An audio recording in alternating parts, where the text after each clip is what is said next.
நீங்க ஒருவரோட உருவத்தை பார்த்து லவ் பண்றீங்கன்னா அதுக்கு பேரு ஆப்சஷன். நீங்க ஒருத்தரோட நல்ல மனசை பார்த்து லவ் பண்றீங்கன்னா அதுக்கு பேரு மரியாதை. நீங்க ஒருத்தர்கிட்ட இருக்கிற பணத்தை பார்த்து லவ் பண்றீங்கன்னா அதுக்கு பேரு சுயநலம்.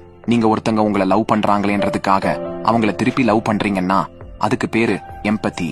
ஒருத்தவங்களை அவங்க கிட்ட இருக்கிற அவங்களோட குறைகளையும் சேர்த்து நீங்க ஏத்துக்கிறீங்கன்னா அதுக்கு பேரு ஜெனியூன் அக்செப்டன்ஸ். ஒருத்தவங்களை அவங்களோட உருவத்தை பத்தி கவலைப்படாம நீங்க லவ் பண்ணீங்கன்னா அதுக்கு பேரு ஜெனியூன் கமிட்மெண்ட். ஒருத்தவங்களோட அறிவையும் புத்தியையும் பார்த்து நீங்க லவ் பண்ணீங்கன்னா அதுக்கு பேரு இன்டெலெக்சுவல் அட்ராக்ஷன். ஒருத்தவங்களை ரொம்ப தூரம் விலகி இருக்கும் போது கூட நீங்க ரொம்ப டீப்பா லவ் பண்ணீங்கன்னா அதுக்கு பேரு எமோஷனல் கனெக்ஷன். ஒருத்தவங்களை நீங்க லவ் பண்ணும் போது உங்களோட சந்தோஷத்தை விட அவங்களோட சந்தோஷத்துக்கு முக்கியத்துவம் கொடுத்தீங்கன்னா அதுக்கு பேரு சுயநலமற்றதனம்.